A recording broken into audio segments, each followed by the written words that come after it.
जय हिंद दोस्तों। मेरी यूट्यूब चैनल आरपीएस स्टडी अड्डा में आप सभी का बहुत बहुत स्वागत है। कैसे हैं आप सभी? आशा करती हूँ आप सभी स्वस्थ होंगे, बढ़िया होंगे। आप सभी को मालूम चल ही गया होगा कि आपकी वर्ग 3 की फाइनल मेरिट लिस्ट आ चुकी है। जो 3 सूची आई हैं, प्राविधिक सूची, चयन सूची और आपकी बैकलॉग की सूची। इन 3 सूची में जिन जिन का नाम है उन्हीं कैंडिडेट को डॉक्यूमेंट्स अपलोड करने हैं और आपको डॉक्यूमेंट्स अपलोड की डेट दी गई है 29 दिसंबर से लेके 4 जनवरी के बीच में आपको डॉक्यूमेंट्स अपलोड कर ही देना है। लेकिन जिनका नाम नहीं आया है, नंबर अच्छे हैं, उनको अभी डॉक्यूमेंट्स अपलोड नहीं करने हैं। उनके लिए जब वो सेकंड आपकी बैटिंग लिस्ट आएगी उसमें नाम होगा तब आपको डॉक्यूमेंट्स अपलोड करने हैं। लेकिन अभी जिन जिन का नाम है उनको डॉक्यूमेंट्स अपलोड करने ही हैं। देखिए आप, ये जो कुछ टाइम पहले नोटिस आया था, कार्यालय लोक शिक्षण संचालनालय मध्य प्रदेश, गौतम नगर, भोपाल, प्राथमिक शिक्षक पात्रता परीक्षा में अहर पाए गए आवेदकों को काउंसलिंग के लिए निर्देशिका। मध्य प्रदेश राज्य स्कूल शिक्षा विभाग सेवा शर्तें नियम।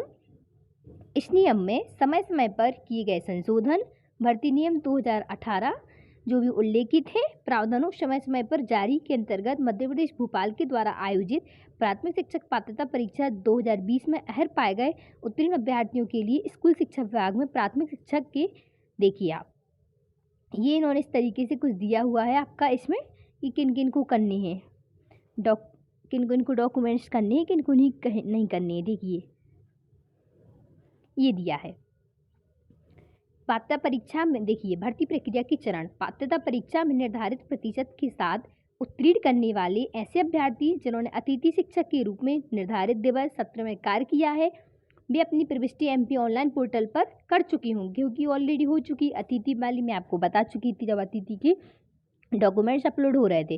तदुपरांत राज्य स्तर में एमपी ऑनलाइन पोर्टल पर उपलब्ध रिक्तियों के आधार पर कट ऑफ तय कर मेरिट क्रम में दस्तावेज अपलोड करने हेतु अभ्यर्थियों की सूची जारी की जाएगी, जो कि कल कर दी गई है। मैं आपको बता ही चुकी हूँ।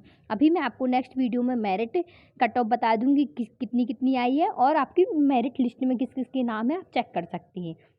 आपको कैसे चेक करना है मैं बता दूंगी। यह सूची पश्चावर्त इस सूची के बाद भी यानी कि आ चुकी है। तिथियों में भेद प्रक्रिया के आधार पर संबंधित के दस्तावेज में सत्यापन तथा रिक्त पदों की संख्या के अध्ययन होगी।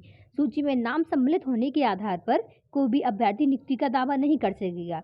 यानी कि अभी आपका नाम है, क्योंकि ये कैटेगरीज वाइज दी गई है, अभी फाइनल नहीं दी गई है, तो आप इस आधार भी ये नहीं कह सकते कि आपका फाइनल सिलेक्शन है, क्योंकि अब जो आपकी एक और मेरिट आएगी उसके आधार पर इन्होंने कहा। लेकिन अभी आपको नाम है तो आपको डॉक्यूमेंट्स अपलोड करने ही हैं। अब मैं आपको देखिए, ये दस्तावेज सत्यापन सूची में जिन अभ्यर्थियों के नाम प्रदर्शित किए गए उन्हें निर्धारित फीस भी जमा करनी पड़ेगी, जो रहेगी पोर्टल पर आधारित निर्धारित अवधि में अपने दस्तावेज अपलोड करने हैं। दस्तावेज सत्यापन हेतु जारी सूची में सम्मिलित अभ्यर्थियों को दस्तावेज अपलोड करने हैं। जिन अभ्यर्थियों के द्वारा दस्तावेज अपलोड नहीं किए जाएंगे वे चयन हेतु पात्र नहीं होंगे। इसलिए आपको ध्यान से अपने डॉक्यूमेंट्स अपलोड करने हैं। कल से यानी कि आज से 29 से प्रक्रिया प्रारंभ हो चुकी है, 4 तक है। इन चरण में जिन अभ्यर्थियों के द्वारा दस्तावेज अपलोड नहीं किए जाएंगे वे चयन पात्र नहीं होंगे। यानी कि आपका नाम होते हुए भी यदि आप डॉक्यूमेंट्स अपलोड नहीं करोगे तो आप फाइनल सेलेक्ट नहीं मानू जाओगे। इसलिए आपको डॉक्यूमेंट्स अपलोड करना है अपनों। देखिए आप अब कैसे करने दस्तावेज अपलोड करते समय अभ्यर्थियों को प्रविष्ट करने होंगे कि वह किस जिले में अपने दस्तावेज का सत्यापन करेगा। यदि आप अतिथि हैं तो आप जिस जिले में पढ़ाया उस जिले में, बाकी यदि आप अतिथि नहीं हैं तो आप किसी भी जिले के अकॉर्डिंग आप ये कर सकते हैं।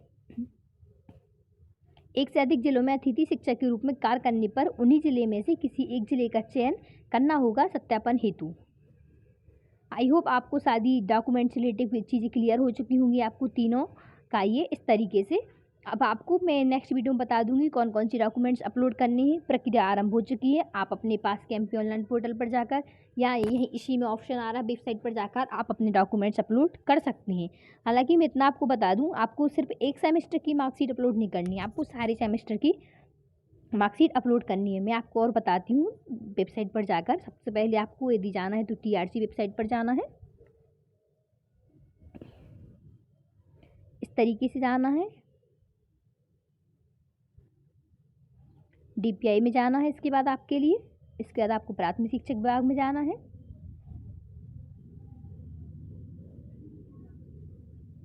लगभग सभी लोग देख ही रहे होंगे, इस वजह से भी ये थोड़ा टाइम लग जाता। देखिए कहाँ पर आपको अपनी वो चीज़ देखनी है, लिस्ट में नाम आया है कि नहीं, देखिए लास्ट में आया है प्राथमिक शिक्षक प्राविधिक चयन सूची। आपकी जो फ्रेश वैकेंसी, देखिए फ्रेश वैकेंसी, प्राथमिक शिक्षक प्राविधिक चयन सूची, बैकलॉग वैकेंसी, प्राथमिक शिक्षक प्राविधिक प्रतीक्षा सूची, यानी कि आपकी ये वेटिंग लिस्ट है। प्राथमिक शिक्षक हेतु दस्तावेज अपलोड के संबंध में सूचना, ये दस्तावेज के संबंध में है। इसमें वही दिया गया है, यदि आप इसको ओपन करेंगे कि किस डेट को आपके डॉक्यूमेंट्स अपलोड करने हैं।